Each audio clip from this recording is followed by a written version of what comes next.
മക്കളെ സന്തോഷമാണോ? ഓ very good. ആ വലതുവശത്തുള്ളവരൊക്കെ സന്തോഷത്തിലാണോ? അച്ഛൻ്റെ സ്വരം കേൾക്കുന്നവരെല്ലാവരും കൈ ഉയർത്തി മറുപടി പറയണം. Are you happy? Okay. Power. എല്ലാ സ്ഥലത്തുള്ളവർ കൈ ഉയർത്തുന്നുണ്ട്. ചില ആളുകൾ പതുക്കെ ഭക്ഷണമൊക്കെ കഴിഞ്ഞ് എത്തിച്ചേരുന്നുള്ളൂ. എന്നാലും ശരി, വളരെ എല്ലാവരും തന്നെ വളരെ അറ്റൻറ്റീവായിരിക്കുന്നു. ബഹുമാനപ്പെട്ട പട്ടത്തച്ഛൻ ഈ ഹാളിൻ്റെ എല്ലാ ഭാഗങ്ങളിലൊക്കെ നടന്ന് പട്ടത്തച്ഛൻ പറഞ്ഞത് എല്ലാവരും ഒന്ന് രണ്ട് പേർക്ക് ചെറിയ ക്ഷീണമൊക്കെ ഉറക്കൊക്കെ ഉണ്ടാവും. എന്നാലും ശരി, ബഹുഭൂരിപക്ഷം മജോറിറ്റി ആളുകൾ വളരെ അറ്റൻറ്റീവായിട്ട് ഇരിക്കുകയാണെന്ന് പറഞ്ഞത്. നമുക്ക് കൈയടിച്ച് കർത്താവിനെ മഹത്വപ്പെടുത്താം. ഉറക്കെ പറഞ്ഞ് ഹല്ലേലൂയ.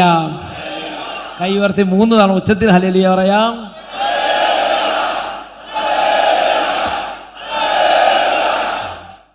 നല്ല തീപ്പൊരിയാളാണ്. Price the Lord. ഇന്ന് ഉച്ച കഴിഞ്ഞ് നിങ്ങളൊക്കെ ഇവിടെ നിന്ന് വന്ന് പോകും. ഇന്ന് ഒരു ദിവസത്തെ ശുശ്രൂഷ കഴിഞ്ഞ് പോകുമ്പം നിങ്ങൾ എന്തെങ്കിലും ആഗ്രഹിച്ചിട്ടാണോ വന്നത്? ആഗ്രഹിച്ചിട്ടുണ്ടോ? ഉറക്കെ പറ. ആഗ്രഹമുണ്ടോ? യെസ്. ആത്മീയ ആഗ്രഹങ്ങൾ വേണം. റോമാലേഖനം 1-ാം അധ്യായം 12-ാമത്തെ വാക്യം. റോമാലേഖനം 1-ാം അധ്യായം 12-ാമത്തെ വാക്യം. ബൈബിള് ഒന്ന് വായിച്ചു നോക്കിയേ. ബ്രദർ വായിച്ചു. റോമാലേഖനം 1-ാം അധ്യായം 12-ാമത്തെ വാക്യം. നിങ്ങളെ സ്ഥൈര്യപ്പെടുത്താൻ എന്തെങ്കിലും ആത്മീയ വരം നിങ്ങൾക്ക് നൽകേണ്ടതിന് നിങ്ങളെ കാണാൻ ഞാൻ അതിയായി ആഗ്രഹിക്കുന്നു. നിങ്ങളെ സ്ഥൈര്യപ്പെടുത്താൻ എന്തെങ്കിലും ഒരു ആത്മീയ വരം നിങ്ങൾക്ക് നൽകേണ്ടതിന് നിങ്ങളെ കാണാൻ ഞാൻ അതിയായി ആഗ്രഹിക്കുന്നു. ഹല്ലേലൂയ. പൗലോസ് അപ്പസ്തോലൻ വിശ്വാസികൾക്ക് ഒരു കാര്യം അറിയിക്കുകയാണ്. വിശ്വാസികളൊരു കാര്യം അറിയിക്കുകയാണ്.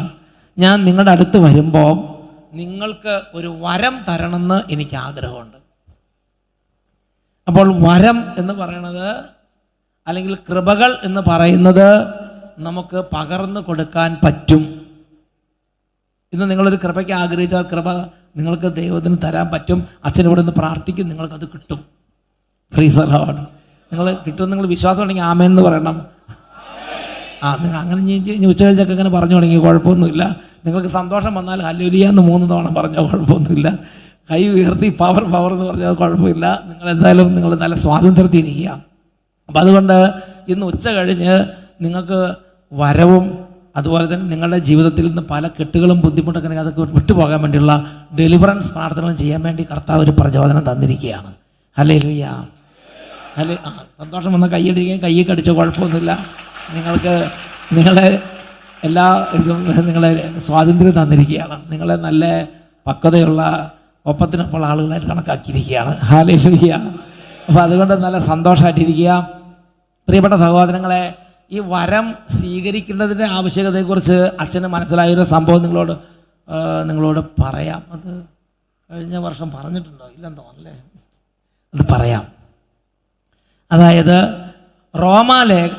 വെളിപാടിൻ്റെ പുസ്തകം 3-ാം അധ്യായം 17-18 വാക്യങ്ങൾ എനിക്ക് മനസ്സിലാകാത്ത വചനമായിരുന്നു.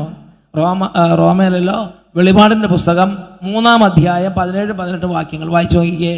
കുറേ കാലമായിട്ട് എനിക്കത് മനസ്സിലാകാതിരിക്കുകയായിരുന്നു.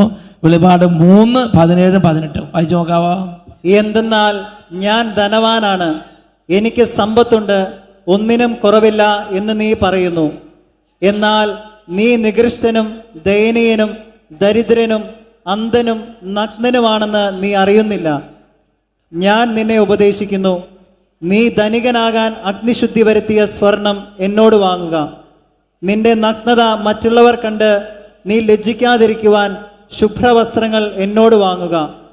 കാഴ്ച ലഭിക്കുന്നതിന് കണ്ണിലെഴുതാനുള്ള അഞ്ജനവും എന്നോട് വാങ്ങുക. കർത്താവ് ഒരു ആത്മാവിൻ്റെ സ്ഥിതിയാണ് ഈ പറയുന്നത്. ഞാൻ ധനവാനാണ്, എനിക്ക് സമ്പത്തുണ്ട്, എനിക്ക് ഒന്നിനും കുറവില്ല എന്ന് നീ പറയുന്നു. എന്നാൽ നീ നികൃഷ്ടനും ദയനീയനും അന്ധനും ദരിദ്രനും നഗ്നനും ഒന്നുമില്ലാത്തവനുമാണെന്ന് നീ മനസ്സിലാക്കണം. എന്നിട്ട് പറയാണ്, ഞാൻ നിന്നെ ഉപദേശിക്കുന്നു, നീ ധനികനാകാൻ അഗ്നിശുദ്ധി വരുത്തിയ സ്വർണം നീ എന്നോട് വാങ്ങുക. നിനക്ക് കാഴ്ച കിട്ടാൻ കണ്ണിലെഴുതാനുള്ള അഞ്ജനം നീ എന്നോട് വാങ്ങുക. നിന്റെ നഗ്നത മറ്റുള്ളവർ കണ്ട് നീ ലജ്ജിതനാകാതിരിക്കേണ്ടതിന് ശുഭ്രവസ്ത്രങ്ങൾ എന്നോട് വാങ്ങുക. പ്രിയപ്പെട്ട സഹോദരങ്ങളെ, ആത്മാവിൻ്റെ നഗ്നത എന്താണെന്ന് എനിക്ക് മനസ്സിലാകാത്തൊരു വിഷയമായിരുന്നു. ആത്മാവിൻ്റെ അന്ധത, ആത്മാവിൻ്റെ പരമദയനീയത എന്താണെന്ന് എനിക്ക് മനസ്സിലാകാതിരിക്കുകയായിരുന്നു. അതെനിക്ക് മനസ്സിലാക്കി തന്ന ഒരു സംഭവം നിങ്ങളോട് പറയാം. നിങ്ങളോട് നേരത്തെ പറഞ്ഞിട്ടുണ്ടെങ്കിൽ ഒന്നും കൂടെ കേൾക്കുന്നത്, ഒരു കാര്യം 2 തവണ കേട്ടാൽ അത് ഉറയ്ക്കും. Price the Lord. അതായത് അച്ഛൻ അട്ടപ്പാടിയിൽ ഒരു ദിവസം ഇങ്ങനെ ശുശ്രൂഷ ചെയ്തുകൊണ്ടിരിക്കുകയായിരുന്നു. അപ്പോൾ ഒരു പയ്യൻ 15 വയസ്സ് പ്രായമുള്ളൂ. ആ പയ്യൻ അവിടെ ഷൗട്ട് ചെയ്യുന്നത് എൻ്റെ ശ്രദ്ധയിൽപ്പെട്ടു. 2:30-3 മണിയാകുമ്പോൾ ശുശ്രൂഷ തീരും. 3 മണിക്ക് ശുശ്രൂഷ ചെയ്യുന്ന സമയത്ത് അതിൻ്റെ അമ്മയുടെ നേരെയാണ് പയ്യൻ ഷൗട്ട് ചെയ്യണത്. അവൻ പറയണോ, മതിയായില്ലേ ഇനി പോകാലോ. അപ്പം തന്നെ കാര്യം മനസ്സിലാക്കണം, അവന് തീരെ താല്പര്യമില്ലാത്തവനായിരുന്നു. അവനെ നിർബന്ധിച്ച് കൊണ്ടുവന്നതാണ്. തീർന്നു കഴിഞ്ഞപ്പോൾ അവനെ കുരിശിൽ നിറക്കിയ ഫീലിംഗ് ആണ്. അതുകൊണ്ടാണ് പറയണത്, കഴിഞ്ഞില്ലേ ഇനി പോകാലോ. വേസ്റ്റ് ഇതിൻ്റെ വാക്കുകളെ. അപ്പോൾ എനിക്ക് അത് മനസ്സിലായില്ല. എൻ്റെ അമ്മ അപ്പുറത്തുനിന്ന് കരയാൻ തുടങ്ങി. അമ്മ നല്ല അമ്മയാണ്, നല്ല ഒരു ദൈവവിശ്വാസിയായ അമ്മയാണ്. അമ്മ ഒന്ന് കരയാം. അപ്പോൾ അപ്പൻ അപ്പുറത്ത് പോണ്ട്. അപ്പൻ അങ്ങോട്ടും ഇല്ല ഇങ്ങോട്ടും ഇല്ലാത്ത മതിൽ അപ്പൻ ഇങ്ങനെ നിൽക്കുന്നുണ്ട്. ഇവൻ ഭയങ്കര വയലൻ്റായിട്ട് നമ്മൾ സൈലന്റ് വാലിയിലെ കാട്ടുപോത്ത് ഇടഞ്ഞ് നിൽക്കണ മാതിരി നിൽക്കണത്. ഇങ്ങോട്ട് വന്ന് നിൽക്കുകയാണ്. എൻ്റെ പ്രിയപ്പെട്ട സഹോദരങ്ങളെ, ഞാനിതെല്ലാം കണ്ടുകൊണ്ട് മൂകസാക്ഷിയായി എന്താ പറയണത്, കുറച്ചപ്പുറത്ത് മാറി ഇതെല്ലാം നിരീക്ഷിച്ചുകൊണ്ട് ഇങ്ങനെ നിൽക്കുകയാണ്. ശുശ്രൂഷ അന്ന് കഴിഞ്ഞ് ഞാൻ അന്ന് ഇവിടെ ഉണ്ടായിരുന്ന ഒരു ശനിയാഴ്ചത്തെ ശുശ്രൂഷയാണ് കൽക്കുരിശ് മലയിൽ. കുറച്ച് കഴിഞ്ഞപ്പോൾ ഇവൻ കൂടുതൽ വയലൻ്റായി. അപ്പോൾ ഞാനൊരു ശുശ്രൂഷനെ പറഞ്ഞയച്ചു. നേരിട്ട് പോകുന്നത് ഭംഗിയല്ലെന്ന് എനിക്ക് തോന്നി. ഞാനൊരു ശുശ്രൂഷകനെ പറഞ്ഞയച്ചു. ശുശ്രൂഷകൻ ചെന്ന് സംസാരം ആരംഭിച്ചു. ശുശ്രൂഷകൻ ചോദിച്ചു, എന്താ പ്രശ്നം എന്ന് ചോദിച്ചു. അല്ല ഒന്നുമില്ല ഇനി പോകാലോ. അപ്പോൾ ശുശ്രൂഷകൻ പറഞ്ഞു, ഓക്കെ പോകാം. അത് പറഞ്ഞു, വെളുപ്പിന് 2 മണിക്ക് വീട്ടിൽ നിന്ന് പോകുന്നതാ. 5 മണിയായി പാട്ടപ്പാടിയിലെത്തി. 5 മണി 6 മണി അവരായി പാട്ടപ്പാടിയിലെത്തി. ബഹ്റിനിൽ എവിടെയാണ്, ഗൾഫിൽ ഏതോ രാജ്യത്താണ് അപ്പനും അമ്മയും കുടുംബ ഫാമിലി ഒന്നിച്ച്. എറണാകുളത്തോ അവിടെ വന്നതാണ്, നാട്ടിൽ വന്നതാണ്. നാട്ടിൽ വന്നപ്പോൾ പാരൻസിൻ്റെ വലിയ ആഗ്രഹമായിരുന്നു, എൻ്റെ മോനെ ഒരു ദിവസം ശുശ്രൂഷയ്ക്ക് ജെറുസലേമിലേക്ക് വരുന്ന പോലെ അവർക്ക് പരിചയമുള്ള സ്ഥലത്തേക്ക് വന്നെന്നുള്ളൂ. അവർ ഒരു സ്ഥലത്ത് ശുശ്രൂഷയ്ക്ക് കൊണ്ടുപോകണം, അനുഗ്രഹം പ്രാപിക്കണം. അങ്ങനെ ഈ അപ്പനും അമ്മയും കൂടെ നിർബന്ധിച്ചിട്ടാണ് ഈ 15 വയസ്സുള്ള മോനെ കൊണ്ടുവന്നത്. അവൻ എന്നിട്ട് 2 മണി കഴിഞ്ഞപ്പോൾ ഒരു അനുഭവം ഇല്ലാതെ നിൽക്കുകയാണ്. കഴിഞ്ഞില്ല ഇനി പോകാലോ. വേസ്റ്റ്, അട്ടർ വേസ്റ്റ് എന്ന് പറഞ്ഞ് നിൽക്കുക. ഈ വേസ്റ്റ് എന്നൊക്കെ പറഞ്ഞാൽ എന്താണെന്നറിയാമോ, അന്ന് അവിടെ നടന്ന ശുശ്രൂഷനെ പറയുന്ന പേരാണ് വേസ്റ്റ് എന്ന്. അവൻ പറയാണ്, ഇതെല്ലാം വെറും വേസ്റ്റ്. അപ്പോൾ ആ നല്ല കൃപയുള്ള ശുശ്രൂഷകൻ ചോദിച്ചു, മോനെ നീ ഇന്ന് വന്ന് നീ ദൈവവചനമൊക്കെ കേട്ട് നീ ഇന്ന് വന്ന് പ്രാർത്ഥനയൊക്കെ കൂടിയില്ലേ, ഇന്ന് നീ ഇന്ന് നല്ല കൃപയുള്ള വചനപ്രഘോഷണമായിരുന്നു അന്നത്തെ. അപ്പോൾ നീ ഈ വചനപ്രഘോഷണമൊക്കെ കേട്ടില്ലേ, ബൈബിള് വചനം പറഞ്ഞ് കേട്ടില്ലേ എന്ന് ചോദിച്ചു. അവർ നോൺസെൻസ് അവൻ പറയണൊക്കെ നല്ല ശൗര്യത്തിലാണ് പറഞ്ഞത്. ഞാൻ വളരെ മയപ്പെടുത്തി നിങ്ങൾക്ക് സ്വീകാര്യമായ വിധം ഒരു മോഡറേറ്റ് വേല പറയണത്.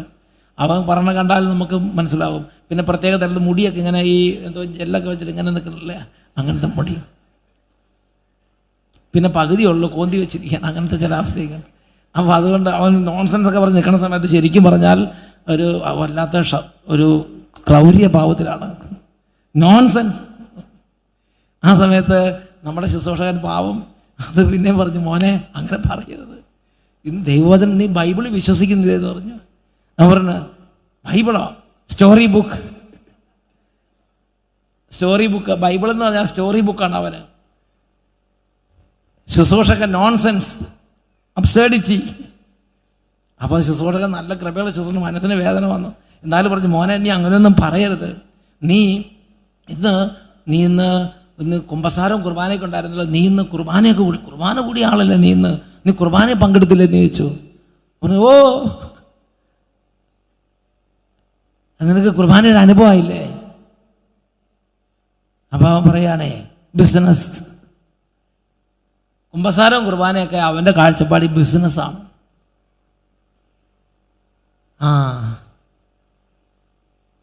നിങ്ങൾ വിചാരിക്കുന്നില്ല കുട്ടികൾ എന്ന് പറഞ്ഞാൽ പാവങ്ങളാന്ന് വിചാരിക്കണ്ട. 15 വയസ്സ് പോലും ആയിട്ടില്ല. അവർ പറഞ്ഞു ബിസിനസ്. അപ്പം എന്ത് പറയും? ബൈബിളിനെയും കുമ്പസാരത്തെയും കുർബാനയും എല്ലാം തകർത്ത് തരിപ്പണാക്കിയിട്ടിരിക്കും. അപ്പോൾ ഈ ശുശ്രൂഷകൻ അവസാനത്തെ പിടിവളി ഇതാണ്. ശുശ്രൂഷകൻ പറഞ്ഞു, എൻ്റെ മോനെ ഇന്ന് വട്ടായലിച്ച ഇവിടെ ഉണ്ടായിരുന്നല്ലോ, നീ വട്ടായലിച്ചൻ്റെ അടുത്ത് പോവുകയും പിന്നെ പ്രാർത്ഥിക്കുകയൊക്കെ ചെയ്തില്ലേ എന്ന് ചോദിച്ചു. അപ്പോൾ അവൻ പറഞ്ഞു, ഭൂലോക തട്ടിപ്പ്.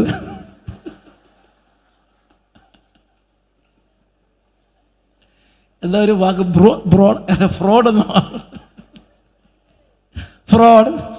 എന്നൊക്കെ പറഞ്ഞു. സെൻറ്റൻസ് ഒന്നുമില്ല, ഓരോ വാക്കുള്ളൂ, അത് മതിയല്ലോ.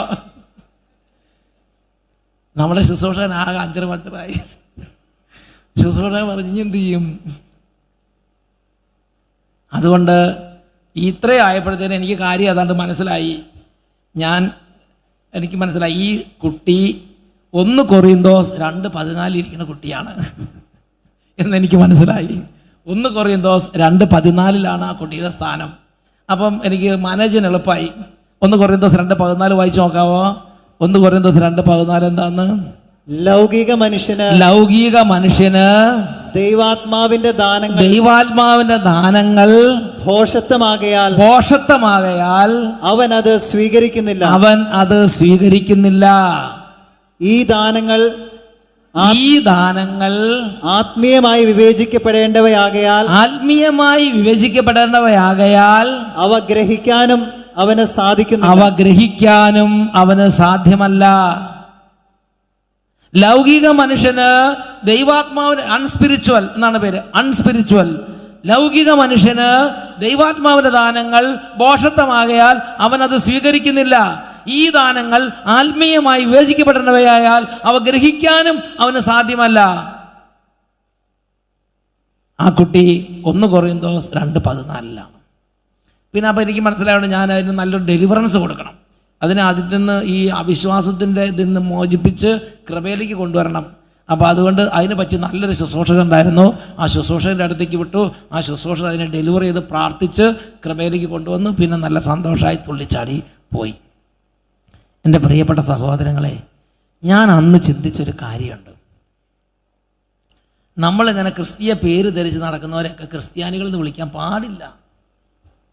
കാരണം അവരുടെ ഉള്ളിലിരിക്കുന്നത് എന്താ? പരിശുദ്ധാത്മാവല്ല. അതാണ് ആ ഒരു വെളിപാട് 3:17 എന്ത്? വെളിപാട് 3, നീ നികൃഷ്ടനും ദയനീയനും അന്ധനും ദരിദ്രനും നഗ്നനും നികൃഷ്ടനും ആണ് നീ മനസ്സിലാക്കണം എന്നാ പറയണത്. ഇവനിങ്ങനെ നിൽക്കുകയാണ്. ഇവന് നിരീശ്വരവാദികളോട് യാതൊരു ബന്ധവുമില്ല. പുസ്തകങ്ങളൊന്നും അധികം വായിച്ചിട്ടൊന്നുമില്ല. ഇത് ഇവൻ്റെ ഉള്ളിൽ നിന്ന് വന്ന സംഗതിയാണ്. ഇവൻ്റെ ഉള്ളിൽ നിന്ന് ഇവന് പറഞ്ഞതാണ്, അല്ലാതെ വേറെ പുറത്തുനിന്ന് ആളുകൾ ഉപദേശിച്ചിട്ട് പറഞ്ഞൊന്നുമല്ല. ഇങ്ങനത്തെ 1 കുട്ടി 2 കുട്ടിയല്ല, ഇങ്ങനത്തെ 1 2 അല്ല, ഒട്ടനവധി വ്യക്തികൾ ഈ മഹാഗർത്തത്തിലേക്ക് വീണ് കിടക്കുകയാണ്. പ്രിയപ്പെട്ട സഹോദരി, ഇതൊരു മഹാഗർത്തമാണ്.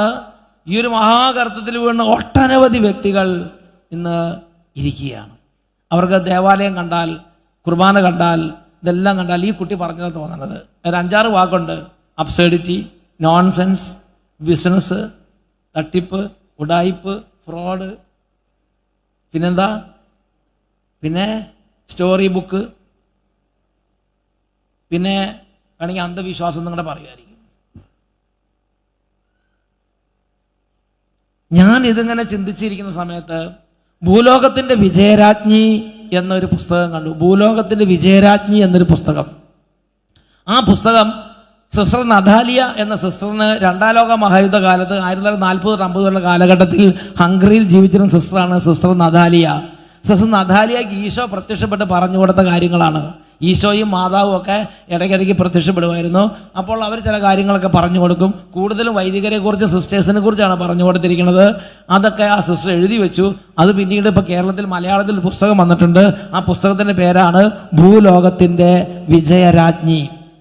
ആ പുസ്തകത്തിൽ ഒരു ഭാഗത്ത് ഒരു ദർശനം സിസ്റ്റർ നഥാലിയ വിവരിക്കുന്നുണ്ട്. ഒരു ദിവസം സിസ്റ്റർ നഥാലിയ കുർബാന സ്വീകരിച്ച് ഇങ്ങനെ പള്ളിയിൽ കുമ്പസാരി ഇങ്ങനെ പ്രാർത്ഥിച്ചുകൊണ്ട് ഈശോയ്ക്ക് നന്ദി പറഞ്ഞിരിക്കുകയാണ്. അങ്ങനെ കുർബാന സ്വീകരണം കഴിഞ്ഞ് നന്ദി പ്രകാശന സമയത്ത് ഇങ്ങനെ നന്ദി പറഞ്ഞിങ്ങനെ ഇരിക്കുമ്പോൾ ഈശോ പ്രത്യക്ഷപ്പെട്ടു. ഈശോ ഒരു നല്ല ഗൗൺ പിടിച്ചിങ്ങനെ നിൽക്കുകയാണ്. ഒരു നല്ല ഗൗൺ എന്ന് പറഞ്ഞാൽ മനസ്സിലായോ? ആദ്യ കുർബാനയ്ക്ക് നമ്മൾ പെൺകുട്ടികൾക്ക് കൊടുക്കുന്ന നല്ല ഗൗണില്ലേ? ഗൗൺ എന്ന് പറഞ്ഞാൽ എന്താ? നല്ല ഒരു വസ്ത്രം, തൂവെള്ള വസ്ത്രം എന്ന് വിചാരിച്ചോ. നല്ല ഒരു തൂവെള്ള വസ്ത്രം ഇങ്ങനെ പിടിച്ചിങ്ങനെ ഈശോ ഇങ്ങനെ നിൽക്കുകയാണ്. ഉടനെ സിസ്റ്റർ നഥാലിയയ്ക്ക് ആ പുസ്തകമല്ല, ആ ഡ്രസ്സ് കണ്ടപ്പോൾ ഭയങ്കര ഇഷ്ടമായി. സിസ്റ്റർ നഥാലിയ പറഞ്ഞു, ഈശോയെ ഇത് വളരെ മനോഹരമായിരിക്കുന്നു, ഈ ഡ്രസ്സ് ആർക്ക് വേണ്ടിയുള്ളതാണെന്ന് ചോദിച്ചു. അപ്പോൾ ഈശോ പറഞ്ഞു, ഈ ഡ്രസ്സ് പിടിച്ചു നിൽക്കാൻ തുടങ്ങിയിട്ട് കുറേ കാലമായി. ഇത് ഞാൻ ഇവിടുന്ന് 3ാമത്തെ ബെഞ്ചിലിരിക്കുന്ന സിസ്റ്റർ കൊർദൂലയ്ക്ക് കൊടുക്കാൻ വേണ്ടിയുള്ള ഡ്രസ്സാണെന്ന് പറഞ്ഞു. ഒരു ഹംഗേറിയൻ പേരാണ് കൊർദൂല. ഇവിടെ നിങ്ങൾ പേരങ്ങനെ ഇട്ടുണ്ടാവും. അപ്പോൾ സിസ്റ്റർ കൊർദൂലയ്ക്ക് കൊടുക്കാൻ വേണ്ടി ഞാൻ പിടിച്ചു നിൽക്കാൻ തുടങ്ങിയിട്ട് കുറേ കാലമായി. അപ്പോൾ ഈ സിസ്റ്റർ നഥാലിയ ചോദിച്ചു, എന്നാൽ വേഗം കൊടുത്തുകൂടെ? 3ാമത്തെ ബെഞ്ചിൽ 2ാമത് ഇരിക്കണാണല്ലോ സിസ്റ്റർ കൊർദൂല, കുറേ ദൂരമൊന്നുമില്ലല്ലോ, കുറച്ചല്ലേ ഉള്ളൂ, അങ്ങ് പോയി കൊടുത്തുകൂടെ എന്ന് ചോദിച്ചു. അപ്പോൾ ഈശോ പറഞ്ഞു, ഞാനിത് പിടിച്ചു നിൽക്കാൻ കുറേ കാലമായി, എൻ്റെ അനാദി മുതൽ ആഗ്രഹമാണ് സിസ്റ്റർ കൊർദൂലയ്ക്ക് ഇത് കൊടുക്കണം എന്നുള്ളത്. പക്ഷേ സിസ്റ്റർ കൊർദൂലയ്ക്ക് താല്പര്യമില്ലെന്ന് പറഞ്ഞു. സിസ്റ്റർ കൊർദൂല വേറെ കാര്യങ്ങൾ മുഴുകിയിരിക്കുകയാണ്. ഒരുപാട് കാര്യങ്ങളുണ്ട്. സ്കൂളിൻ്റെ കാര്യമുണ്ട്, കോഴിയുടെ കാര്യമുണ്ട്, പശുവിൻ്റെ കാര്യമുണ്ട്, പട്ടിക്ക് തീറ്റ കൊടുക്കണം, അങ്ങനെ ഒരുപാട് കാര്യങ്ങൾ, കോൺവെൻറ്റിൻ്റെ കാര്യങ്ങളൊക്കെ ഉള്ളത് കൊണ്ട് ഇങ്ങനെ ആത്മീയ കൃപകളിൽ സിസ്റ്ററിന് താല്പര്യമില്ല. ഈശോ പറഞ്ഞു, ഇത് ഞാൻ കൊടുക്കാൻ ആഗ്രഹിക്കുന്ന കൃപയാണ്, കൃപ. ഈ കൃപ സിസ്റ്ററിന് കൊടുക്കാൻ വേണ്ടി ഞാൻ ഒരുപാട് ആഗ്രഹിക്കുന്നു. പക്ഷേ സിസ്റ്ററിന് ആ കൃപയെ കുറിച്ച് താല്പര്യമില്ല. അതുകൊണ്ട് എനിക്കിത് കൊടുക്കാൻ സാധിച്ചിട്ടില്ല. എന്നിട്ട് ഈശോ സിസ്റ്റർ നഥാലിയോട് പറഞ്ഞു, നീ ആ സിസ്റ്ററിന് വേണ്ടി ഉപവാസവും പരിഹാരവും പ്രായശ്ചിത്തവും അനുഷ്ഠിക്കുക. അതുവഴി ദൈവപിതാവിൻ്റെ ഇൻ്റർവെൻഷൻ ഉണ്ടായി ഒരു പക്ഷേ സിസ്റ്ററിന് കൃപകൾ കൊടുക്കാൻ സാധിച്ചേക്കാം എന്ന് ഈ പുസ്തകത്തിൽ രേഖപ്പെടുത്തിയിരിക്കുകയാണ്. എൻ്റെ പ്രിയപ്പെട്ട സഹോദരങ്ങളെ, ശരിയാണ്, ദൈവം തരുന്ന അനശ്വര വസ്ത്രം. നിങ്ങൾ കല്യാണത്തിൽ സീറോ മലബാർ സഭയുടെ കല്യാണ കർമ്മങ്ങളിൽ ഈ മംഗളവാർത്തയല്ല, ഈ മണവാട്ടിയുടെ ഡ്രസ്സുണ്ടല്ലോ, എന്താ അതിൻ്റെ പേര്? അതിൻ്റെ പേരെന്നാ? മന്ത്രകോടി. ഞാൻ മംഗളവാർത്ത എന്ന് പറഞ്ഞത്, മംഗളപത്രമല്ല, മംഗളകോടി. മന്ത്രകോടി ആശീർവദിക്കുന്ന സമയത്ത് വികാരിച്ചൻ പ്രാർത്ഥിക്കുന്നത് എന്തെന്നറിയാവോ? കൃപാവരത്തിൻ്റെ അനശ്വര വസ്ത്രത്താൽ മനുഷ്യാത്മാവിനെ അലങ്കരിക്കുന്ന കാരുണ്യവാനായ കർത്താവേ, ഈ മന്ത്രകോടിയെ ആശീർവദിക്കണമേ, അല്ലേ? അപ്പോൾ ദൈവം മനുഷ്യാത്മാവിനെ കൃപാവരത്തിൻ്റെ അനശ്വര വസ്ത്രങ്ങൾ കൊണ്ട് അലങ്കരിക്കും. അങ്ങനെ ഒരുപാട് കൃപകളുണ്ട്. വിശ്വാസം ഒരു കൃപയാണ്.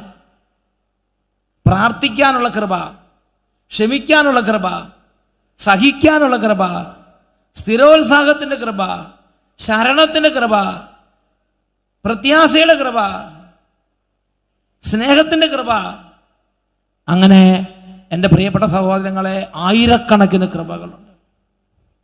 ഈ കൃപ നമുക്ക് കൃഷി ചെയ്തുണ്ടാക്കാൻ പറ്റില്ല, നമുക്ക് അധ്വാനിച്ചുണ്ടാക്കാൻ പറ്റില്ല. ഒരു ഭൗതിക വസ്തുവല്ലാണെങ്കിൽ ഫാക്ടറിയിൽ പോയി നമുക്ക് പ്രോഡക്റ്റായിട്ട് ഉണ്ടാക്കി കൊണ്ടുവരാം. ഇത് നമുക്കങ്ങനെ പ്രോഡക്റ്റായിട്ട് ഉണ്ടാക്കാൻ പറ്റില്ല. ഒരു ഫാക്ടറിയിലും ഇങ്ങനത്തെ കൃപാവരത്തിൻ്റെ വസ്ത്രം തുന്നിയെടുക്കാൻ പറ്റില്ല. ഇത് നമ്മുടെ ഈശോ മിശിഹായുടെ കുരിശുമരണത്തിൻ്റെ യോഗ്യതയാൽ ദൈവം നമുക്ക് ദാനമായി തരുന്നതാണ് ഈ കൃപകൾ. ആ കൃപകൾ നമ്മുടെ ജീവിതത്തിലേക്ക് ആരൊക്കെ സ്വീകരിക്കുന്നുവോ അവരിലെല്ലാം ആ കൃപകൾ ഓപ്പറേറ്റ് ചെയ്യാൻ തുടങ്ങും, പ്രവർത്തിക്കാൻ തുടങ്ങും. വിശ്വാസത്തിൻ്റെ കൃപ, ആ വിശ്വാസത്തിൻ്റെ കൃപ ആരെങ്കിലും സ്വീകരിച്ചാൽ അവരിൽ ആ വിശ്വാസത്തിൻ്റെ കൃപ പ്രവർത്തിക്കാൻ തുടങ്ങും. സ്വീകരിച്ചില്ലെങ്കിൽ തീർത്തും ലൗകികനായ ഒരു സ്കെപ്റ്റിക്, ഒരു എന്താ പറയണത്, ഒരു യുക്തിവാദിയെ പോലെ ആയിരിക്കും അയാൾ പള്ളിയിൽ നിൽക്കുന്നത്. എല്ലാ കാര്യങ്ങളും അയാളെ സംബന്ധിച്ച് നോൺസെൻസ്. ഇതെന്താ ഇത്? ഈശോ കുരിശ് എന്തത് എന്തിൻ്റെ ആവശ്യം ഇങ്ങനെ കിടക്കേണ്ട കാര്യം? മര്യാദയ്ക്ക് സുഖമായിട്ട് 3 നേരം ഭക്ഷണം കഴിച്ച് സുഖമായിട്ട് ഇരിക്കാനുള്ള ആളല്ലേ, എന്തിനാണ് കുരിശ് കിടക്കണത്? മനസ്സിലാവില്ല. കാട്ടുകഴുതയുടെ കുട്ടി മനുഷ്യനായി ജനിച്ചാൽ പോലും ഇയാൾക്ക് ദൈവിക കാര്യങ്ങൾ മനസ്സിലാവില്ല. കാരണം എന്താ? മനുഷ്യന്റെ ബുദ്ധി കൊണ്ട് മനസ്സിലാക്കാൻ പറ്റുന്ന ഒരു കാര്യത്തെക്കുറിച്ചല്ല നീ ഇപ്പം ചിന്തിച്ചുകൊണ്ടിരിക്കുന്നത്. കൃപകൾ കൊണ്ട് മാത്രം മനസ്സിലാക്കാൻ പറ്റുന്ന കാര്യങ്ങളാണ് ആത്മീയ മണ്ഡലത്തിലുള്ളത്. ആ കൃപാവര ഇല്ലെങ്കിൽ, കൃപാവര ഇല്ലാത്തൊരു മനുഷ്യന്റെ മുമ്പിൽ ദൈവരാജ്യത്തിന്റെ കാര്യങ്ങൾ ഒരു ശവത്തിന്റെ മുമ്പിൽ ബിരിയാണി കൊണ്ട് വെച്ച പോലെ ഇരിക്കും. ഒരു ശവത്തിന് മുമ്പിൽ ബിരിയാണി വെച്ചാൽ എന്താ? നോ റെസ്പോൺസ് അല്ലേ? അങ്ങനെയുള്ളവരെ കുറിച്ച് ബൈബിൾ പറയുന്നത് എങ്ങനെയാണ്? അങ്ങനെയുള്ളവർ പള്ളിയിൽ പോയാലും പ്രാർത്ഥിക്കാൻ പോയാലും ധ്യാനത്തിന് പോയാലും അതിനെക്കുറിച്ച് പറയുന്നതാണ്, ശവകുടീരത്തെങ്കിൽ അർപ്പിക്കപ്പെട്ട ഭക്ഷണം പോലെയും കന്യകയെ ആലിംഗനം ചെയ്ത ഷണ്ടനെ പോലെയും ആയിരിക്കും. അങ്ങനെയുള്ള ഒരു ആത്മീയ കാര്യങ്ങൾക്ക് വന്നാൽ ആ കാര്യമൊന്നും ഇതാവില്ല. എൻ്റെ പ്രിയപ്പെട്ട സഹോദരങ്ങളെ, അതുകൊണ്ട് ദൈവികമായ കാര്യങ്ങളിൽ എന്തെങ്കിലും ഒരു ആഹ്ലാദം, ഒരു സന്തോഷം തോന്നണമെങ്കിൽ അതിന് കൃപ ആദ്യം തന്നെ നമ്മുടെ ഉള്ളിലേക്ക് നമ്മൾ ദൈവത്തിൽ നിന്ന് സ്വീകരിക്കണം. ഒരു ദേവാലയം കാണുമ്പോൾ തന്നെ സന്തോഷം ഉണ്ടാകണം. ആരും പറഞ്ഞിട്ടുണ്ടാകുന്ന സന്തോഷമല്ല. കുർബാന കഴിഞ്ഞ ആളുകൾ വരുന്നു, അല്ലെങ്കിൽ കുരുത്തോല കാണുന്നു, അല്ലെങ്കിൽ ബൈബിൾ ഇരിക്കുന്നത് കാണുന്നു, അല്ലെങ്കിൽ സക്രാരി കാണുന്നു, അതും അല്ലെങ്കിൽ ധ്യാനത്തിന് ആളുകൾ പോകുന്നു. ഇതൊക്കെ കാണുമ്പോൾ ആഹ്ലാദിക്കാൻ പറ്റണമെങ്കിൽ ഉള്ളിൽ കൃപ വർക്ക് ചെയ്യണം. ഉള്ളിൽ കൃപ വർക്ക് ചെയ്യാത്ത ആൾക്ക് ഇതൊക്കെ എന്താ പറയണത്, കല്ലും തവിടും പോലെ ഇരിക്കും. അതുകൊണ്ട് എൻ്റെ പ്രിയപ്പെട്ട സഹോദരങ്ങളെ, നിങ്ങൾക്ക് ആത്മീയ കാര്യങ്ങൾ രുചിക്കണമെങ്കിൽ ദൈവകൃപ നിങ്ങൾ സ്വീകരിക്കണം. അതിനുവേണ്ടി ആഗ്രഹിക്കണം. ആഗ്രഹമാണ് ആദ്യം വേണ്ടത്. ഞാൻ എൻ്റെ കാര്യം നിങ്ങളോട് പറയാം. ഞാൻ അട്ടപ്പാടി ചെന്ന സമയത്ത് എനിക്കിതൊന്നും തീരെ പിടിക്കാത്ത കാര്യമാണ്. എന്ത്? രോഗങ്ങൾ സുഖപ്പെടുത്തുക. അതെന്താ? അതിനല്ലേ ഹോസ്പിറ്റലുള്ളത്, അതിനല്ലേ ഡോക്ടർമാരുള്ളത്. രോഗിയാണെങ്കിൽ ഡോക്ടറുടെ അടുത്തേക്ക് പോകൂ. ഇതാണ് ഒരു വികാരി എന്നതിൽ ഞാൻ പറഞ്ഞുകൊണ്ടിരുന്നത്. അത് പറയണ കുറേ പേര് ഇതിനകത്തുണ്ടെന്ന് എനിക്കറിയാം. എൻ്റെ പ്രിയപ്പെട്ട സഹോദരൻ, ഞാൻ അങ്ങനെ പറഞ്ഞുകൊണ്ടിരുന്ന ആളാണ്. രോഗം വന്ന ഡോക്ടറുടെ അടുത്തേക്ക് പോകുക, കടബാധ്യത വന്നാൽ പണിയെടുക്കുക, കടം വീട്ടുക, പിന്നെന്താ, പഠിക്കാൻ കഴിവില്ലെങ്കിൽ തലകുത്തിയിരുന്ന് പഠിക്കല. എന്താ അങ്ങനെ പറയുന്നത്? നമ്മളങ്ങനെ പറയില്ലേ, നന്നായിട്ട് പഠിക്കാമെന്ന് പറയില്ലേ?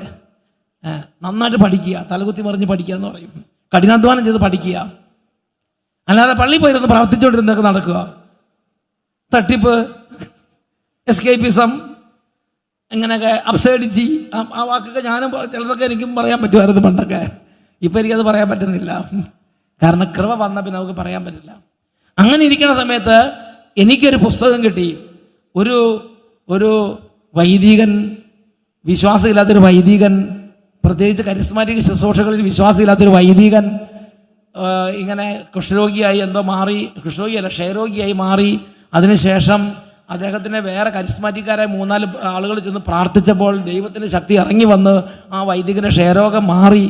അപ്പോൾ അതിനുശേഷം ആ വൈദികൻ ഇങ്ങനെയുള്ള വരങ്ങളിൽ വിശ്വാസമുള്ളവനായി. ആ വൈദികൻ രോഗശാന്തി വരത്തിന് വേണ്ടി പ്രാർത്ഥിച്ചു. അതിനുശേഷം ആ വൈദികൻ്റെ കരങ്ങളിലൂടെ പരിശുദ്ധാത്മാവ് 10,000 കണക്കിന് രോഗികളെ സുഖപ്പെടുത്തി എന്ന് പറഞ്ഞൊരു പുസ്തകം എൻ്റെ ശ്രദ്ധയിൽ പിന്നീട് പെട്ടു. ആ പുസ്തകത്തിൻ്റെ പേരാണ് അത്ഭുതങ്ങളെ സാക്ഷി. ഫാദർ എമിലിൻ ടർഡിഫ് എഴുതിയ പുസ്തകമാണ് അത്ഭുതങ്ങളെ സാക്ഷി. ഇത് കൊളത്തുവയൽ ധ്യാനകേന്ദ്രത്തിൽ ചെന്നപ്പോൾ എനിക്ക് കിട്ടി. ഞാനത് വാങ്ങി വായിച്ചപ്പോൾ അത് ഏതാണ്ട് എന്നെപ്പോലൊരു അച്ഛൻ്റെ സാമ്യമുള്ള സ്വഭാവം എനിക്ക് മനസ്സിലായി. കാരണം ഇങ്ങനത്തെ കാര്യങ്ങളൊന്നും വിശ്വാസമില്ല. അത്ഭുത രോഗശാന്തി വിശ്വാസമില്ല. ഇങ്ങനത്തെ ഈ പരിശുദ്ധാത്മാവിൻ്റെ വരദാനങ്ങൾ ഉപയോഗിച്ചാൽ ഒന്നിലും വിശ്വാസമില്ലാത്തൊരു അച്ഛനായിരുന്നു. ആകെ കുമ്പസാരം കുർബാനയും മാത്രമേ വിശ്വസിക്കുന്നുള്ളൂ. അപ്പോൾ അത് ഞാനും ഏതാണ്ട് അതേപോലെ തന്നെയാണ്. എനിക്ക് ആ പുസ്തകം വായിച്ചപ്പോൾ തോന്നി ഇത് ശരിക്കും ഉണ്ടല്ലോ. അപ്പോൾ എനിക്ക് തോന്നി, ഞാൻ പറഞ്ഞു, കർത്താവേ, ഇതൊക്കെ ശരിക്കും ഉള്ള കാര്യം തന്നെയാണല്ലോ. ഈ ഫാദർ എമിലിൻ ടർഡിഫ്, ഈ ഒരു അച്ഛൻ, ഈ പുസ്തകത്തിൽ ഈ പറയുന്ന അച്ഛനുണ്ടല്ലോ, ഈ അച്ഛന് കൊടുത്ത പോലെ എനിക്കും ഇങ്ങനെയുള്ള കാര്യങ്ങൾ കൃപ തരണം എന്ന് പറഞ്ഞ് പ്രാർത്ഥിക്കാൻ തുടങ്ങി. അപ്പോൾ അന്ന് ഞാൻ പ്രാർത്ഥിച്ച രോഗികൾ വന്നാൽ പ്രാർത്ഥിക്കുമ്പോൾ സൗഖ്യം കിട്ടുന്ന ഒരു വരം തരാൻ പറഞ്ഞു. ദൈവം അത് ഓപ്പറേറ്റ് അത് നമ്മുടെ ഉള്ളിലേക്ക് ദൈവം നിവേശിപ്പിച്ചു. അത് പിന്നീട് പ്രാർത്ഥിക്കുമ്പോൾ ആ വരം ഓപ്പറേറ്റ് ചെയ്യാൻ തുടങ്ങി. ഞാൻ അങ്ങനെ ആഗ്രഹിച്ചില്ല, പ്രാർത്ഥിച്ചില്ലെങ്കിലോ ആ വരം ഉണ്ടാവില്ല. അതിനുശേഷം അട്ടപ്പാടിയിൽ 10,000 കണക്കിന് എല്ലാ വെള്ളിയാഴ്ചകളും ആളുകൾ എന്ന് പറയാണ്, ഇത് കുരിശ് വരച്ചു, അത്ഭുതങ്ങൾ നടന്നു, ഇത് ഓരോ കാര്യങ്ങളിലൂടെ അത്ഭുതങ്ങൾ നടക്കണത്. അപ്പോൾ ആ വരം നമ്മൾ ചോദിച്ചില്ലായിരുന്നെങ്കിലോ ആ വരം വർക്കൗട്ട് ചെയ്യില്ല. നമ്മൾ മറ്റേ ശവത്തിന് മുമ്പിൽ ബിരിയാണി വെച്ച പോലെ ഇത് കാണുന്ന സമയത്ത് നമുക്കൊന്നും തോന്നില്ല, സന്തോഷം തോന്നില്ല. ഒരു രോഗി സൗഖ്യം പ്രാപിച്ചു, നമുക്ക് സന്തോഷം തോന്നില്ല. അതിനെന്ത് ആ സാധനം ഇല്ല നമുക്ക്. എനിക്കിപ്പോൾ രോഗി സൗഖ്യം പ്രാപിച്ചു, അല്ലെങ്കിൽ കർത്താവിൻ്റെ ശക്തി പ്രവർത്തിച്ചു, ദൈവത്തിൻ്റെ ആത്മാവ് പ്രവർത്തിക്കുന്നു, നമുക്ക് ഭയങ്കര ആഹ്ലാദമാണ്. ആളുകൾ ഒരുമിച്ച് കൂടുന്നു, സന്തോഷമാണ്. കൺവെൻഷൻ നടക്കുന്നു, നമുക്ക് സന്തോഷമാണ്. ഈ ആത്മാവ്, ഈ കൃപയില്ലെങ്കിൽ നമുക്കത് കാണുമ്പോൾ ഇറിറ്റേഷൻ വരും. എങ്ങോട്ടും ഈ ആളുകളെല്ലാം കൂടെ കൂടി ഓടേണ്ടതെന്നൊക്കെ പറഞ്ഞിട്ട് ഇവനിങ്ങനെ കാർക്ക് ബഹളം വെക്കാൻ തുടങ്ങും. നിങ്ങൾക്ക് മനസ്സിലാകുന്നുണ്ടോ? അതുകൊണ്ട് എൻ്റെ പ്രിയപ്പെട്ട സഹോദരങ്ങളെ, ആ 15 വയസ്സുള്ള കുട്ടി ഇങ്ങനെ നിൽക്കണ കണ്ടപ്പോൾ എന്താ പറയണത്? ഈ കൃപാവരത്തിൻ്റെ അനശ്വര വസ്ത്രം ഇല്ലാത്തൊരു മനുഷ്യാത്മാവ് നിൽക്കുന്ന സ്ഥിതി എനിക്ക് തോന്നിയത്. വിശ്വാസത്തിൻ്റെ കൃപ അതിന് കിട്ടിയിട്ടില്ല. വിശ്വാസത്തിന് കൃപ കിട്ടാത്തതുകൊണ്ട് അതിന് വിശ്വാസം എന്ന എല്ലാ കാര്യങ്ങളും നോൺസെൻസ് ആയിട്ട് തോന്നുകയാണ്, അബ്സർഡിറ്റി ആയിട്ട് തോന്നുകയാണ്. അതാണ് വെളിപാടിൻ്റെ പുസ്തകം 3-ാം അധ്യായം 17-18 വാക്യങ്ങൾ പറയണത്. എന്താ പറഞ്ഞത്? ഞാൻ ധനവാനാണ്, എനിക്ക് സമ്പത്തുണ്ട്, എനിക്ക് ഒന്നിനും കുറവില്ല, ഞാൻ അത്യാവശ്യം പ്രാർത്ഥിക്കുന്ന ആളാണ്, ഞാൻ പള്ളിയിൽ പോകുന്നുണ്ട്, ഞാൻ കുർബാനയ്ക്ക് കൂടുന്ന ആളാണെന്ന് പറഞ്ഞ് പറഞ്ഞ് നടക്കരുത്. നീ നിന്റെ ആത്മാവിനെ പരിശോധിക്കുക, എന്നിട്ട് ആത്മാവിൻ്റെ കുറവുള്ളത് നീ കണ്ടെത്ത്. ചിലപ്പോൾ ക്ഷമിക്കാനുള്ള കൃപയായിരിക്കും കുറവുള്ളത്, ചിലപ്പോൾ പ്രാർത്ഥിക്കാനുള്ള കൃപയായിരിക്കും, ചില വിശുദ്ധിയുടെ കൃപയായിരിക്കും കുറവുള്ളത്, ചിലപ്പോൾ സഹനശീലമായിരിക്കും കുറവുള്ളത്, ചിലപ്പോൾ കൊന്ത ചെല്ലാനുള്ള ഒരു കഴിവായിരിക്കും, ഒരു അഭിഷേകമായിരിക്കും ഇല്ലാതെ പോയിരിക്കുന്നത്. നിനക്ക് എന്താണോ കുറവുള്ളത്, നീ നിന്റെ ദയനീയത നീ തിരിച്ചറിയുക. നീ നികൃഷ്ടനും ദയനീയനും അന്ധനും നഗ്നനുമാണ് തിരിച്ചറിയുക. എന്നിട്ട് ദൈവത്തിൻ്റെ ആത്മാവ് വിളിക്കുകയാണ്, നീ ധനികനാകാൻ എന്നോട് വാങ്ങുക, എൻ്റെ അടുത്ത് വന്ന് വാങ്ങുക. ഞാൻ നിനക്ക് വേണ്ടി തരാൻ അനാദി മുതൽ ആഗ്രഹിക്കുന്നവനാണ്. ഞാൻ നിനക്ക് വേണ്ടി തരാൻ സന്തോഷത്തോടെ ആഗ്രഹിച്ചിരിക്കുന്നവനാണ്. ഇതെല്ലാം തരുന്നത് നിനക്ക് സന്തോഷമേ ഉള്ളൂ, പക്ഷെ നീ വാങ്ങണില്ല. അതാണ് ദൈവത്തിൻ്റെ ദുഃഖം. നീ ധനികനാകാൻ ശുഭ്രവസ്ത്രങ്ങൾ, അഗ്നിശുദ്ധി വരുന്ന സ്വർണം എന്നോട് വാങ്ങുക. നിന്റെ നഗ്നത, ആത്മീയ നഗ്നത, ആ കുട്ടി നിന്നില്ലേ, അതേപോലെ ഇതെന്താ ഇത് അബ്സർഡിറ്റി, നോൺസെൻസ്, ഫ്രോഡ്, അതൊക്കെ പറഞ്ഞിങ്ങനെ നിൽക്കണത്. അങ്ങനെ നിൽക്കാൻ ആർക്കും പറ്റാത്ത വെറും ജഡം, തനി ജഡം. മാംസത്തിൽ നിന്ന് ജനിക്കുന്നത് മാംസമാണ്, അതിന് ഇത് അതേ പറ്റുള്ളൂ. ആത്മാവിൽ കൃപയിൽ വളർന്നാലേ കൃപയുടെ കാര്യങ്ങൾ മനസ്സിലാവുള്ളൂ. എൻ്റെ പ്രിയപ്പെട്ട സഹോദരങ്ങളെ, അതുകൊണ്ട് നമ്മളിങ്ങനെ ശുശ്രൂഷകളിൽ പങ്കെടുക്കുമ്പോൾ, ദേവാലയങ്ങളിൽ പോകുമ്പോൾ, നമ്മൾ വീടുകളിൽ പ്രാർത്ഥിക്കുമ്പോൾ, ദൈവത്തിൻ്റെ ആത്മാവ് ഓരോ കാര്യങ്ങൾ കാണിക്കും, ഓരോ പുസ്തകങ്ങൾ വായിക്കുമ്പോൾ നമ്മുടെ ഉള്ളിൽ നല്ലൊരു ആത്മീയ ആഗ്രഹം ജനിക്കണം. അതിനുശേഷം ദൈവത്തോട് ചോദിക്കും, ദൈവമേ, എനിക്ക് ഈ കൃപ വേണം, എനിക്ക് പ്രാർത്ഥിക്കാൻ കൃപ വേണം, എനിക്ക് സ്തുതിക്കാൻ കൃപ വേണം, എനിക്ക് ശുശ്രൂഷ ചെയ്യാൻ കൃപ വേണം, എനിക്ക് കൃപകൾ വേണം, എനിക്ക് ദർശനവരം വേണം, എനിക്ക് രോഗശാന്തി ശുശ്രൂഷ വരം വേണം, എനിക്ക് ഡെലിവറൻസ് വരം വേണം, എനിക്ക് കുടുംബത്തെ മുഴുവൻ വീട്ടിലുള്ള മുഴുവൻ ആളുകളെ വിശ്വാസത്തിലേക്ക് കൊണ്ടുവരാനുള്ള കൃപ വേണം. എന്താണ് നിന്റെ ഉള്ളിൽ കുറവുള്ളത്? അത് ചോദിച്ച് നീ കർത്താവിൻ്റെ പക്കൽ നിന്ന് വാങ്ങിക്കണം. ഇത് കർത്താവ് ആഗ്രഹിക്കുന്ന കാര്യമാണ്. ഒന്ന് ചെന്ന് പറഞ്ഞേ, ഹല്ലേലൂയ, ഹല്ലേലൂയ, പവർ. എൻ്റെ പ്രിയപ്പെട്ട സഹോദരങ്ങളെ, അതാണ് ജെറമിയായുടെ പുസ്തകം 3-ാം അധ്യായം 19-20 വാക്യങ്ങൾ. ജെറമിയായുടെ പുസ്തകം 3-ാം അധ്യായം 19-20 വാക്യങ്ങളിൽ പിതാവായ ദൈവത്തിൻ്റെ മനസ്സ് പിതാവ് വെളിപ്പെടുത്തിയിരിക്കുകയാണ്. അത് വായിച്ചു നോക്കിക്കേ. ജെറമിയ 3:19-20 വാക്യങ്ങൾ. എൻ്റെ മക്കളോട് കൂടെ നിന്നെ പാർപ്പിക്കുന്നതിനും സകല ജനതകളുടെ ഇടയിൽ വെച്ച് ഏറ്റവും ഛേദോഹരമായ അവകാശം നിനക്ക് നൽകാനും, സകല ജനതകളിൽ വെച്ച് ഏറ്റവും ഛേദോഹരമായ അവകാശം, ഏറ്റവും നല്ല നല്ല സാധനങ്ങൾ, നല്ല നല്ല കൃപകൾ, നല്ല നല്ല അഭിഷേകങ്ങൾ, പുതുപുത്തൻ കൃപകൾ നിനക്ക് തരാനും വേണ്ടി ഞാൻ എത്രയേറെ ആഗ്രഹിച്ചു. പിതാവായ ദൈവം ഹൃദയത്തിൽ വേദനയോടെ പറയണത്.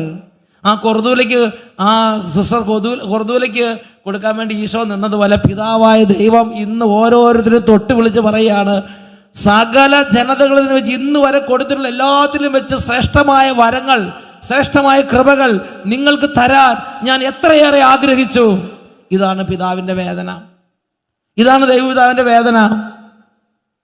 എന്നിട്ടൊരു അരമണിക്കൂർ പോലും സന്ധ്യാപ്രാർത്ഥന എല്ലാം പോലും പറ്റാതെ അങ്ങനെ എന്താ പറയണത്, ഇങ്ങനെ നമ്മൾ നരകിച്ചിരിക്കുകയാണ്. എൻ്റെ പ്രിയപ്പെട്ട സഹോദരി, കൃപകളും വരങ്ങളും ഇല്ലെങ്കിൽ നിങ്ങൾക്ക് ആത്മീയമായി ഒന്നും ചെയ്യാൻ പറ്റില്ല. ഈ ഉണങ്ങിയ മണലും കൊണ്ട് ഇഷ്ടിക പിടിച്ച് അങ്ങനെ ഇരിക്കും. ആത്മീയ കാര്യങ്ങളെല്ലാം നമ്മൾ ചെയ്താൽ കൃപയില്ലെങ്കിൽ. അല്ലെങ്കിൽ നനയ്ക്കാത്ത പൊടിയും കൊണ്ട് പുട്ടുണ്ടാക്കി അങ്ങനെ ഇരിക്കും. വെറുതെ പൊടി എടുത്ത് അങ്ങോട്ട് ഇടുക. Price the Lord. അങ്ങനെ ഇരിക്കും നമ്മുടെ സന്ധ്യാപ്രാർത്ഥനയെല്ലാം. ഒരു 5 മിനിറ്റ് സ്തുതിക്കാൻ കൃപ വേണം. ക്രിസ്തീയ ജീവിതം കൃപകൾ കൊണ്ടല്ലാതെ മുന്നോട്ട് കൊണ്ടുപോകാൻ പറ്റില്ല. അത് ചോദിക്കണം.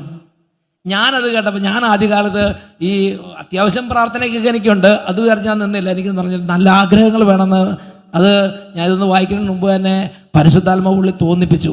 അപ്പം ഞാൻ പറഞ്ഞു, കർത്താവേ എനിക്ക് ദർശനവരം വേണം. ഈ ദർശനവരം അങ്ങനെ വിശ്വസിക്കുന്ന ആളായിരുന്നില്ല ഞാൻ. അതൊക്കെ തട്ടിപ്പെന്നൊക്കെ പറഞ്ഞ് നടന്നിരുന്ന ആളാണ്. അങ്ങനത്തെ കുറേ പേര് ഇതിരിപ്പുണ്ട്. ഞാൻ വിചാരിച്ച് ഞാൻ അങ്ങനത്തെ ഒരാളായിരുന്നു. ഇതൊക്കെ വെറുതെ ഊഹിച്ച് തട്ടിച്ച് പറയണമല്ലേ എന്നൊക്കെ പറഞ്ഞിങ്ങനെ കളിയാക്കി നടന്നിരുന്ന ആളാണ്. പക്ഷേ നല്ല കൃത്യമായും ഇങ്ങനെ മെസ്സേജ് പറഞ്ഞ് ശുശ്രൂഷ ചെയ്യുന്ന 2-3 ചെറുപ്പക്കാരെ കണ്ടു. 19-20 വയസ്സുള്ളൂ കുട്ടികൾ, പയ്യൻസ്. പക്ഷെ അവർ പറഞ്ഞ് കൃത്യമായിരിക്കും. അത് കണ്ടപ്പോൾ ഞാൻ ചെക്ക് ചെയ്ത് നോക്കി. കാരണം നമ്മളൊരു വികാരിയായിരിക്കുകയാണ്, ഞാൻ ഇടവപ്പള്ളിയിൽ വികാരിയായിരിക്കുകയാണ്. പക്ഷേ ഈ എനിക്കിതിന് വിശ്വാസമില്ല. പക്ഷെ ഇവർ കൃത്യമായിട്ട് മെസ്സേജ് പറഞ്ഞു. 19, 20, 21, 22 വയസ്സൊക്കെയുള്ള യൂത്ത്. അപ്പോൾ ഞാൻ ചെക്ക് ചെയ്തപ്പോൾ വളരെ കൃത്യമാണ്. പറഞ്ഞത് എല്ലാം അച്ചട്ടായിട്ട് കറക്റ്റാണ്. അപ്പോൾ ഞാൻ കർത്താവിനോട് പറഞ്ഞു, കർത്താവേ ഇത് തമാശ കളിയല്ലല്ലോ, ഇത് കാര്യമാണല്ലോ, ഇത് ശരിക്കും ഉണ്ടല്ലോ, അങ്ങനെയാണെങ്കിൽ എനിക്കും വേണമെന്ന് ഞാൻ പറഞ്ഞു. എൻ്റെ പ്രിയപ്പെട്ട സഹോദരങ്ങളെ, ഇതൊക്കെ വരങ്ങളും കൃപകളൊക്കെ ഉണ്ടായതിന് ശേഷമല്ല ഞാൻ ശുശ്രൂഷ തുടങ്ങിയത്. വൈദികനായി കുറച്ച് കഴിഞ്ഞിട്ടാണ് ഞാൻ ഇതിനെക്കുറിച്ചൊക്കെ അറിയണത് തന്നെ. അപ്പോൾ ഞാൻ കർത്താവിനോട് പറഞ്ഞു, കർത്താവേ എനിക്ക് ഈ ദർശനവരം വേണം, രോഗശാന്തി വരം വേറെ കാര്യം. ഞാൻ വേറെ അച്ഛൻ്റെ കാര്യം പറഞ്ഞപ്പോൾ പുസ്തകം വായിച്ചപ്പോൾ ആഗ്രഹം പറഞ്ഞു. അതേപോലെ ഈ ഒരു കുട്ടികളുടെ ശുശ്രൂഷ കണ്ടപ്പോൾ അത് കൃത്യമായി ചെയ്യണം കണ്ടപ്പോൾ ഞാൻ പറഞ്ഞു, കർത്താവേ അങ്ങനെ ഇത് സത്യമാണെങ്കിൽ ഞാൻ വിശ്വസിക്കുന്നു, എനിക്കും ഈ ദർശനവരം വേണമെന്ന് പറഞ്ഞു. എന്നിട്ട് ഞാൻ അതിനുശേഷം ശുശ്രൂഷ ചെയ്ത് തുടങ്ങുമ്പോൾ കണ്ണടയ്ക്കുമ്പം ഇരുട്ടല്ലാതെ ഒന്നും കാണുന്നില്ല. അവർ കണ്ണടയ്ക്കുമ്പോൾ നല്ല നല്ല കാര്യങ്ങളൊക്കെ പറയുന്നുണ്ട്. ഇത് മാതാവ് വരുന്നു, പക്ഷെ ഞാൻ നോക്കണം മാതാവിനെയും കാണുന്നില്ല, ഇരുട്ട് മാത്രം. അങ്ങനെ 1 വർഷം കഴിഞ്ഞിട്ടും ഞാൻ ഈ ദർശനമൊന്നും കാണുന്നില്ല. 2 വർഷം കഴിഞ്ഞിട്ടും ദർശനമൊന്നും കാണുന്നില്ല. 3 വർഷം കഴിഞ്ഞിട്ടും കുറച്ച് നാളുകൾ കഴിഞ്ഞിട്ട് ഇത് കാണാതെ വന്നപ്പോൾ ഞാൻ ഒരു ദിവസം കർത്താവിനോട് പറഞ്ഞു, കർത്താവേ അങ്ങേക്കൊരു ബുദ്ധിമുട്ടുണ്ടാക്കാൻ ഞാൻ ആഗ്രഹിക്കുന്നില്ല. അത്യാവശ്യം കുർബാനയും കുമ്പസാരമൊക്കെ ചെയ്യുമ്പോൾ എനിക്ക് പറ്റുന്നുണ്ട്. ഇത് അതായാലും മതി. ഞാൻ അച്ഛനെ ഓവർ ബർഡൻ ചെയ്യുന്നില്ല, കർത്താവിനെ അധികം ബുദ്ധിമുട്ടിക്കുന്നില്ല. അത് കർത്താവിന് ഇഷ്ടമല്ലെങ്കിൽ തരണ്ട, അങ്ങ് തരാൻ ഉദ്ദേശിക്കുന്നുണ്ടോ ഇല്ലയോ എന്ന് എന്നെ ഒന്ന് അറിയിച്ചാൽ മതി. അങ്ങ് തരാൻ ഉദ്ദേശിക്കുന്നില്ലെങ്കിൽ പിന്നെ ഞാനങ്ങനെ പറഞ്ഞ് ഓവർ ബർഡൻ ഉണ്ടാക്കാൻ ആഗ്രഹിക്കുന്നില്ല. ഇപ്പോൾ ഉള്ള കുർബാനയൊക്കെ അടിച്ചാൽ സാറ്റിസ്ഫൈഡ്, അങ്ങനെയൊക്കെ പോയിക്കോളാം. പക്ഷേ അങ്ങ് തരാൻ ഉദ്ദേശിക്കുന്നുണ്ടെങ്കിൽ ഞാൻ അതിനുവേണ്ടി കാത്തിരിക്കാം. അങ്ങ് തരാൻ ഉദ്ദേശിക്കുന്നുണ്ടോ ഇല്ലയോ എന്ന് എനിക്കൊന്ന് മനസ്സിലാക്കി തരണം എന്ന് പറഞ്ഞു. അങ്ങനെ പ്രാർത്ഥിച്ച് കർത്താവിൻ്റെ സന്നിധി ചെന്നപ്പോഴാണ് റോമാലേഖനത്തിലെ 8-ാമത്തെ അധ്യായത്തിലെ ഒരു വചനം കർത്താവ് ടീമിൽ പ്രാർത്ഥിച്ചുകൊണ്ടിരിക്കുന്ന സമയത്ത് ഒരു മെസ്സേജ് തന്നു. വട്ടായലച്ചന് ഒരു മെസ്സേജ് ഉണ്ട്. റോമാലേഖനം 8-ാം അധ്യായം അതിൽ 32-ാമത്തെ വാക്യം. റോമാലേഖനം 8:32 അന്ന് എനിക്ക് കിട്ടിയ സന്ദേശം. ഒരു പയ്യൻ എടുത്തു തന്ന സന്ദേശമാണ്. വട്ടായലച്ചന് കർത്താവ് ഒരു സന്ദേശം തരുന്നുണ്ട്. റോമ 8:32. അപ്പം നിങ്ങൾ വിചാരിക്കുന്നത് ഈ പയ്യന്മാരെല്ലാം അച്ഛന് മെസ്സേജ് എടുത്ത് കൊടുക്കുമെന്നാണ്. പരിശുദ്ധാത്മാവിന് ആരിലൂടെയും പ്രവർത്തിക്കാം സഹോദരങ്ങളെ, ആരിലൂടെയും പരിശുദ്ധാത്മാവിന് പ്രവർത്തിക്കാം. പരിശുദ്ധാത്മാവിന് ഒരു ബൈലോ ഇല്ല, അതാദ്യം തന്നെ നിങ്ങൾ മനസ്സിലാക്കുക. അപ്പോൾ ഒരു പയ്യനിലൂടെ ഒരു മെസ്സേജ് തന്നു. റോമ 8:32 വായിച്ചു നോക്കിയേ. സ്വപുത്രനെ പോലും ഒഴിവാക്കാതെ നമുക്കെല്ലാവർക്കും വേണ്ടി അവനെ ഏൽപ്പിച്ചു തന്നവൻ അവനോടുകൂടെ സമസ്തവും നമുക്ക് ദാനമായി നൽകാതിരിക്കുമോ? അവനോടുകൂടെ സ്വർഗത്തുള്ള സമസ്തവും നമുക്ക് ദാനമായി ഫ്രീ ആയി നൽകാതിരിക്കുമോ? പിന്നെ ഈ ദർശനവരം അവിടുത്തെ ഏകജാതനായ യേശുവിനെ നമുക്ക് തന്നു. അതിന് വലുതാണോ ഈ കൃപകള്? വിശ്വാസവരം, ദർശനവരം, രോഗശാന്തി വരം, ശുശ്രൂഷാവരം, പ്രാർത്ഥനാവരം, സ്തുതിപ്പിന്റെ വരം, എന്ത് പോഷത്താണ് ഈ പറയണത്? അതുകൊണ്ട് സ്വർഗത്തിലുള്ള സമസ്തവും നമുക്ക് തരുന്നതിൽ സന്തോഷിക്കുന്നവനാണ് സ്വർഗസ്ഥനായ ദൈവം. ഉച്ചത്തിൽ പറഞ്ഞേ ഹല്ലേലൂയ, ഹല്ലേലൂയ, ഹല്ലേലൂയ. പവർ. ഇപ്പം തന്നെ നിങ്ങൾക്ക് വേണ്ടി ഒരു കൃപയ്ക്ക് വേണ്ടി ഈ കൃപ ലഭിച്ചവർക്ക് അല്ലെങ്കിൽ സഭയിലുള്ളവർക്ക് പരസ്പരം പ്രാർത്ഥിച്ച് കൃപ കൊടുക്കാൻ പറ്റും. അതാണ് റോമ 1-12 വാക്യം നമ്മൾ വായിച്ചത്. നിങ്ങളെ സ്ഥൈര്യപ്പെടുത്താൻ എന്തെങ്കിലും ഒരു കൃപ നിങ്ങൾക്ക് നൽകേണ്ടതിന് നിങ്ങളെ കാണാൻ ഞാൻ അതിയായി ആഗ്രഹിക്കുന്നു, ശ്ലീഹ പറയുകയാണ്.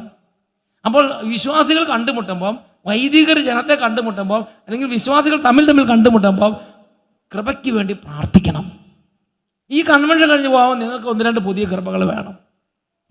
കഴിഞ്ഞ വർഷത്തെ പോലെ, ഇന്നലത്തെ പോലെ പോയാൽ പോരെ. ഇന്ന് ഓരോ ദിവസവും ഓരോ മണിക്കൂർ കഴിയുമ്പോൾ പുതിയ കൃപകളും അഭിഷേകങ്ങളും നിറയണം. ആത്മാവിൽ സമ്പന്നരായി മാറണം. ഉച്ചത്തിൽ പറഞ്ഞേ ഹല്ലേലൂയ. റെഡി? ഇപ്പൊ തന്നെ പ്രാർത്ഥിക്കാം. എഴുന്നേറ്റ് വന്നോ, ഒന്ന് പ്രാർത്ഥിച്ചിട്ടിരിക്കാം.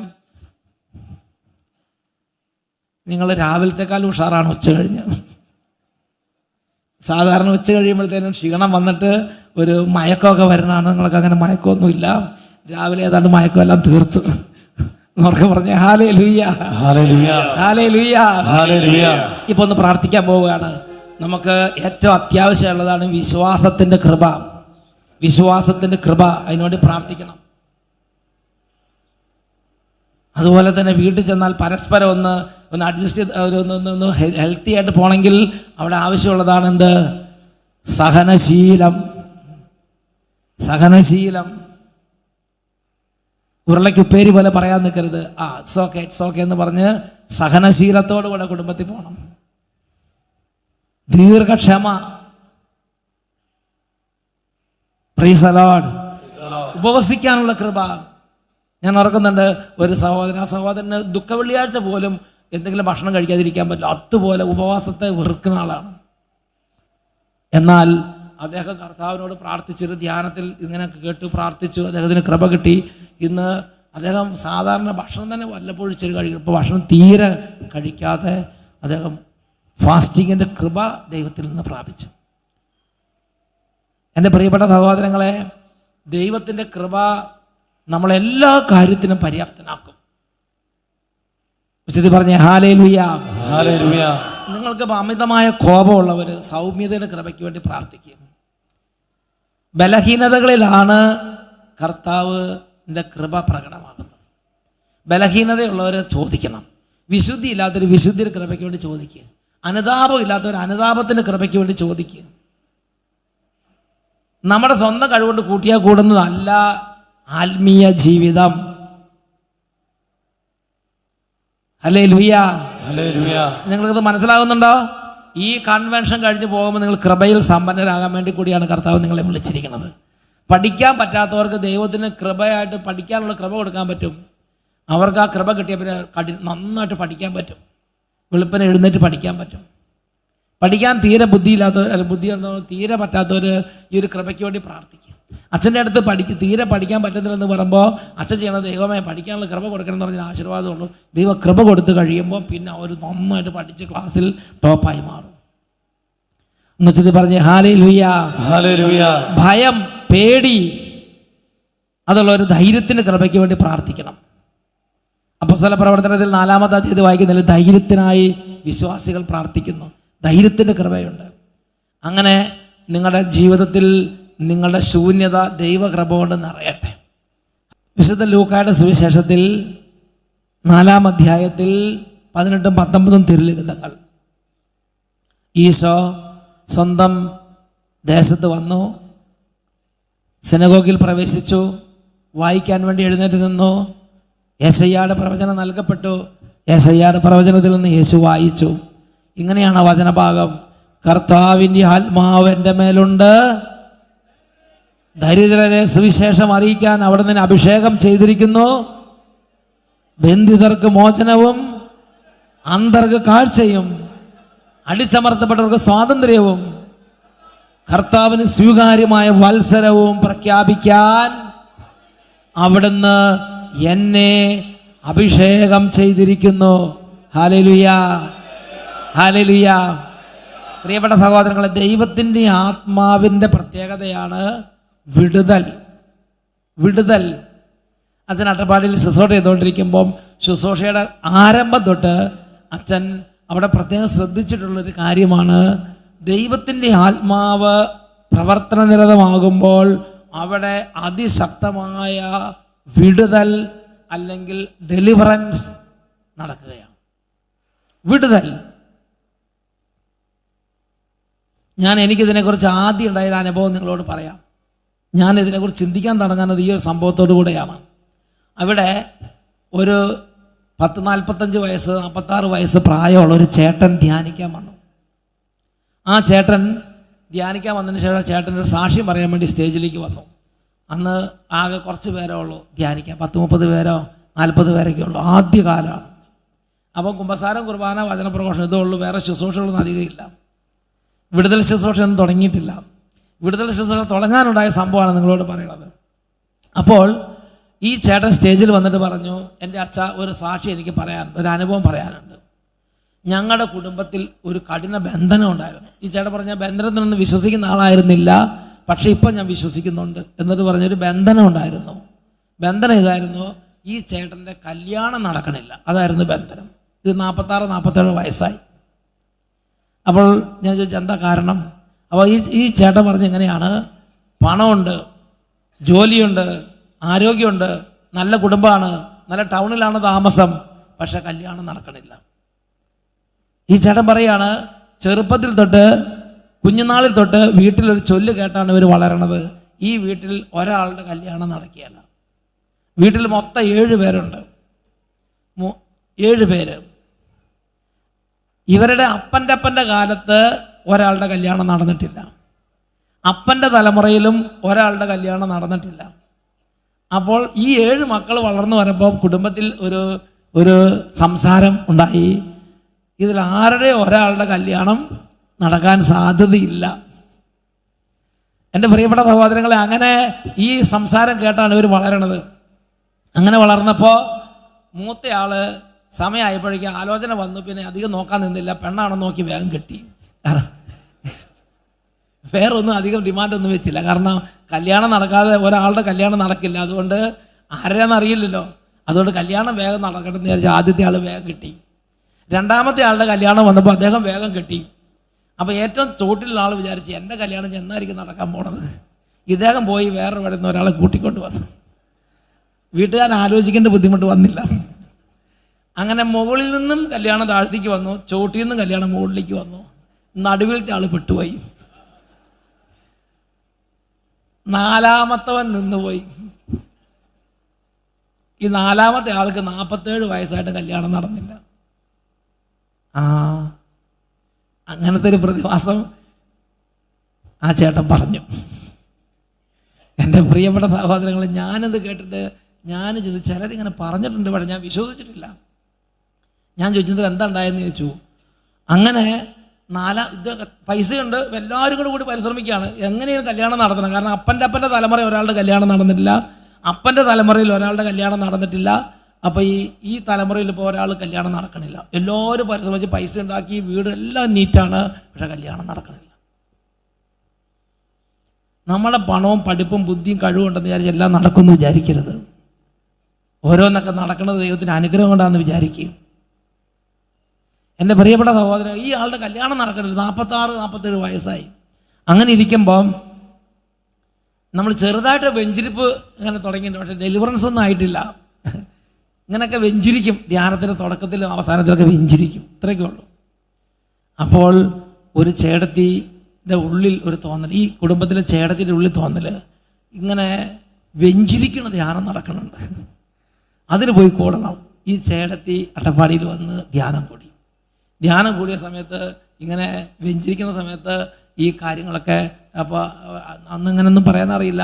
അപ്പോൾ ചേടത്തിയുടെ കാര്യം പറഞ്ഞു, എനിക്കിങ്ങനെ ഒരു മകനുണ്ട്, അതിന് കല്യാണം നടക്കണം എന്നൊക്കെ പറഞ്ഞ്. അപ്പോൾ ആ വെഞ്ചിരിപ്പിൻ്റെ സമയത്ത് ഈ കാര്യം പറഞ്ഞ് വെഞ്ചിരിപ്പ് സ്വീകരിച്ചു. ആ ധ്യാനം 5 ദിവസമാണ്. 5 ദിവസത്തെ ധ്യാനം കഴിയുന്നതിന് മുമ്പ് തന്നെ ഈ 47 വയസ്സുള്ള ഈ ആൾക്ക് വീട്ടിൽ കല്യാണാലോചന വന്നു. അവർ വീട്ടിൽ നിന്ന് വിളിച്ചു പറഞ്ഞു അട്ടപ്പാടിക്ക്, ഇതേ കല്യാണാലോചന വന്നത്, അമ്മയോട് ധ്യാനം നിർത്തി വേഗം വരാൻ പറ, കുറേ കാലം കൂടി വരുന്നൊരു സംഭവമാണ്, അത് തട്ടിപ്പോണതിന് മുമ്പ് വേഗം ധ്യാനമൊക്കെ പിന്നെ കൂടാലോ, അമ്മയോട് വേഗം വരാൻ പറയാൻ പറഞ്ഞ് ഫോൺ വന്ന്.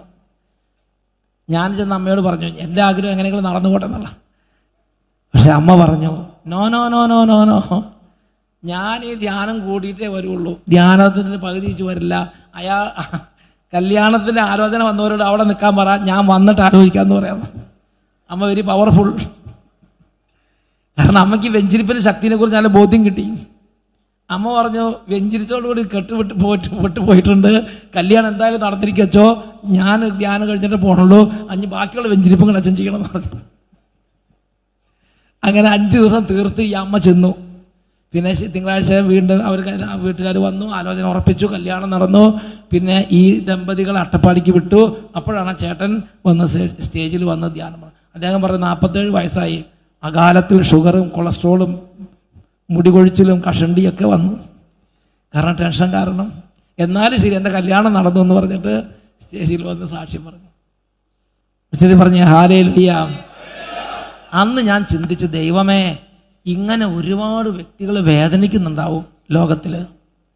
കല്യാണം നടക്കാത്ത മാത്രമല്ല, കല്യാണം നടക്കുന്നില്ല, ജോലി കിട്ടുന്നില്ല, നല്ല സ്വഭാവം ഇല്ല, എത്ര നോക്കിയിട്ട് നല്ല സ്വഭാവം കിട്ടുന്നില്ല, കല്യാണം കഴിഞ്ഞിട്ട് ഒരു കേടുമില്ല, ഡോക്ടർമാർ നോക്കിയിട്ട് ഒരു കുഴപ്പമില്ല, പക്ഷെ മക്കളുണ്ടാകുന്നില്ല, കുടുംബത്തിൽ പല പ്രശ്നങ്ങൾ, ചില സ്ഥലത്ത് താമസിക്കാൻ തുടങ്ങി അന്ന് തൊട്ട് പ്രശ്നം, ഇങ്ങനെ ഒരു പല പ്രശ്നങ്ങളുള്ളവർ.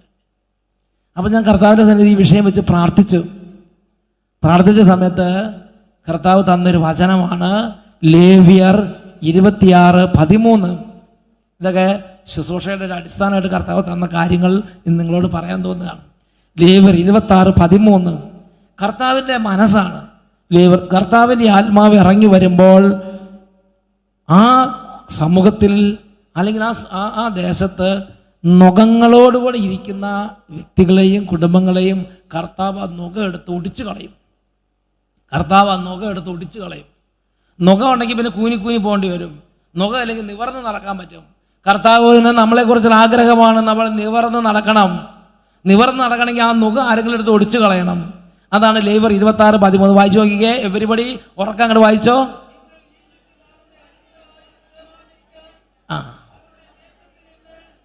അവരുടെ ദേശത്ത് നിങ്ങളെ പുറത്തു കൊണ്ടുവന്ന ദൈവമായ കർത്താവ് അരുളി ചെയ്യുന്നു, നിങ്ങൾ നിവർന്ന് നടക്കേണ്ടതിന് നിങ്ങളുടെ കഴുത്തിലെ നുകത്തിന്റെ കെട്ടുകൾ ഞാൻ പൊട്ടിച്ചു. ഹല്ലേലൂയ. ഇതാണ് ബൈബിളിലെ കർത്താവ്. നുക എടുത്ത് ഒടിച്ചു കളയും. അപ്പൊ ഈ നുക എടുത്ത് ഒടിച്ചു കളയാന്ന് പറഞ്ഞാൽ ആദ്യ കാലത്ത് എനിക്ക് വായിച്ചിട്ട് മനസ്സിലാകാനില്ല. എന്താ ഈ നുക എടുത്ത് ഒടിച്ചു കളയാന്ന് പറഞ്ഞാൽ എന്താണെന്ന് മനസ്സിലാകാനില്ല. അപ്പോൾ കർത്താവ് തൻ്റെ വചനഭാഗമാണ് വിശുദ്ധ ലൂക്കായുടെ സുവിശേഷം 13-ാം അധ്യായം. വിശുദ്ധ ലൂക്കായുടെ സുവിശേഷം 13-ാം അധ്യായം 10 തൊട്ട് 16 വരെ തിരുലിഖിതങ്ങൾ. ലൂക്ക് എടുത്ത് ഒന്ന് ഉറക്കെ വായിച്ചത്.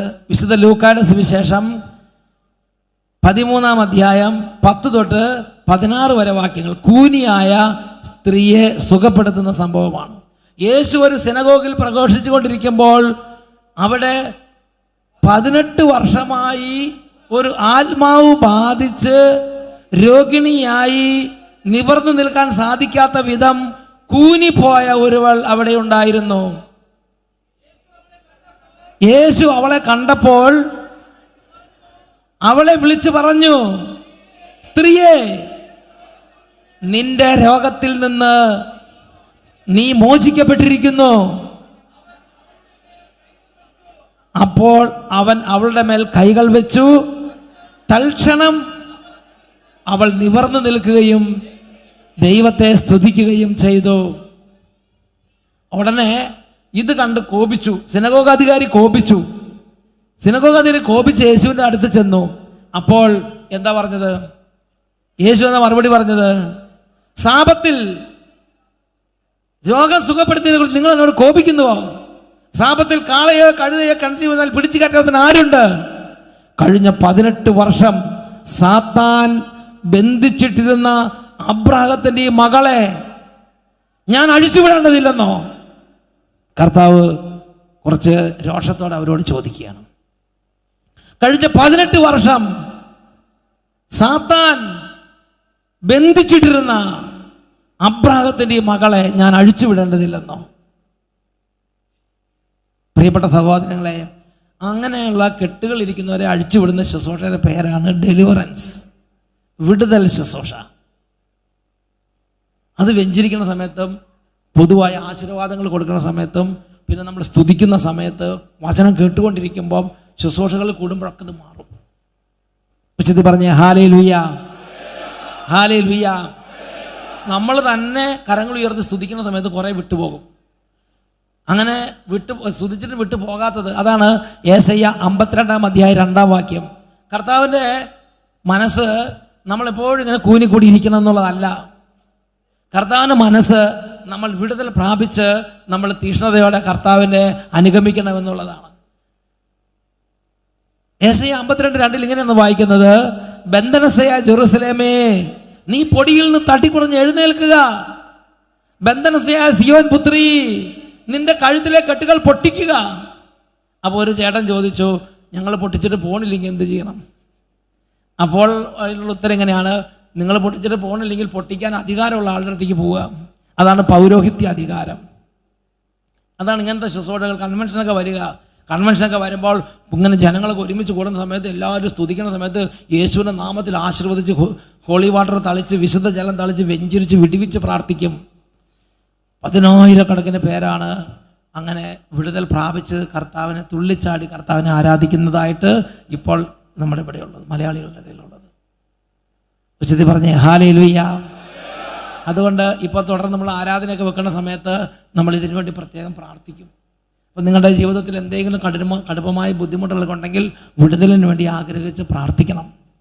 ഞാൻ ഓർക്കുന്നുണ്ട്, ശ്രീകൃഷ്ണപുരം എന്ന് പറഞ്ഞ സ്ഥലത്ത് നിന്ന് ഒരു ചേട്ടൻ 35-32 വയസ്സെങ്കിലും ഉണ്ടാവും. ആ ചേട്ടൻ പറയുകയാണ്, നന്നായിട്ട് പഠിക്കും, നല്ല മാർക്കുണ്ട്, സർട്ടിഫിക്കറ്റ് ഉണ്ട്, എല്ലാം ഉണ്ട്, പക്ഷേ ജോലിയില്ല. കൈ കിട്ടുന്നത്രത്തോളം ജോലി വരും, പിന്നെ തട്ടിപ്പോവും. ഈ ചേട്ടന് ജോലി എന്ത് ചെയ്താൽ ജോലി കിട്ടുന്നില്ല. ഈ ചേട്ടൻ പറയാണ്, ജോലി മാത്രമല്ല അച്ചോ, ഞാൻ എവിടെ പോയാലും ഒന്നും ഗുണം പിടിക്കുന്നില്ല, എന്തെങ്കിലും വന്നിട്ട് അത് അനർത്ഥം ഉണ്ടാവും. ഞാനൊരു ഒരു സാധനം എന്ന് പറഞ്ഞു. എനിക്കത് കേട്ട സങ്കടം. ഞാൻ പറഞ്ഞു, ഇങ്ങോട്ട് വന്ന് നിൽക്കാൻ പറഞ്ഞു. ഹോളി വാട്ടർ എടുത്ത് നന്നായിട്ട് ആശീർവദിച്ച് ഇതിൻ്റെ മേലുള്ള എല്ലാ ദുർബാധകളും ഒഴിഞ്ഞു പോട്ടെ, ഇതിന് നല്ല ഭാവി ഉണ്ടാകട്ടെ എന്ന് പറഞ്ഞ് വെഞ്ചരിച്ച്. ആ ചേട്ടൻ പറയുകയാണ്, പിറ്റേ ആഴ്ച തന്നെ 4 ഇൻ്റർവ്യൂ കാർഡ് വന്നു. ഇൻ്റർവ്യൂവിനൊക്കെ പോയി. ഇദ്ദേഹം പറയുന്നത് 2 ഗവൺമെൻറ് ജോലിക്ക് ഒരേപോലെ സെലക്ഷൻ വന്നു. 2 ഗവൺമെൻറ് ജോലി. ഇന്ന് കേരളത്തിലെ ഹെൽത്ത് ഡിപ്പാർട്ട്മെൻറ്റിൽ ഇന്ന് അദ്ദേഹം നന്നായിട്ട് ജോലി ചെയ്തുകൊണ്ടിരിക്കുകയാണ്. അദ്ദേഹം ഇപ്പോഴും മുടങ്ങാതെ ആദ്യ വെള്ളിയാഴ്ച വന്ന് കർത്താവിനെ മഹത്വപ്പെടുത്തും. ഹെൽത്തിലെ ഒരു ഉദ്യോഗസ്ഥനാണ് അദ്ദേഹം. എന്നൊക്കെ പറഞ്ഞ് ഹല്ലേലൂയ. അദ്ദേഹത്തിന് പഠിപ്പുണ്ടായിരുന്നു, അദ്ദേഹത്തിന് സ്വഭാവം എല്ലാം ക്ലിയർ, പക്ഷേ ജോലിയില്ല, അത്രേ ഉള്ളൂ. അങ്ങനെ എത്ര ആയിരങ്ങൾ ഉണ്ടെന്ന് നിങ്ങൾക്ക് മനസ്സിലാവില്ല. അത്ര ആയിരങ്ങൾ അതുപോലെ ക്ലേശം സഹിക്കുന്നുണ്ട്. ഉച്ചത്തിൽ പറഞ്ഞേ ഹല്ലേലൂയ. അതുകൊണ്ട് ജനത്തിൻ്റെ കെട്ടുകൾ അഴിച്ച് വിടുവിക്കുക എന്നുള്ളത് കർത്താവിൻ്റെ ഇഷ്ടമാണ്. യെശയ്യായുടെ പുസ്തകത്തിൽ 35 4-7 വാക്യങ്ങൾ, കർത്താവിൻ്റെ ആത്മാവ് ഒരു സ്ഥലത്ത് ഇറങ്ങി വരുമ്പോൾ കർത്താവിൻ്റെ ആത്മാവിൻ്റെ പ്രവർത്തനത്തെക്കുറിച്ച് വെളിപ്പെടുത്തിയിരിക്കുന്ന വചനഭാഗമാണ് യെശയ്യ 35 4-7 വാക്യങ്ങൾ. ഭയപ്പെട്ടിരിക്കുന്നവരോട് പറയുവിൻ, ഭയപ്പെടണ്ട, ധൈര്യമായിരിക്കുവിൻ. ഇതാ നിങ്ങളുടെ ദൈവം പ്രതിഫലവുമായി വന്ന് നിങ്ങളെ രക്ഷിക്കുന്നു. അപ്പോൾ അന്ധന്മാരുടെ കണ്ണുകൾ തുറക്കപ്പെടും, ബധിരരുടെ ചെവി ഇനിമേൽ അടഞ്ഞിരിക്കുകയില്ല. മുടന്തൻ മാനിനെ പോലെ കുതിച്ചു ചാടും, മൂകന്റെ നാവ് ആനന്ദ ഗീതമുതിർക്കും. വരണ്ട ഭൂമിയിൽ ഉറവകൾ പൊട്ടിപ്പുറപ്പെടും, മരുഭൂമിയിൽ നദികൾ ഒഴുകും.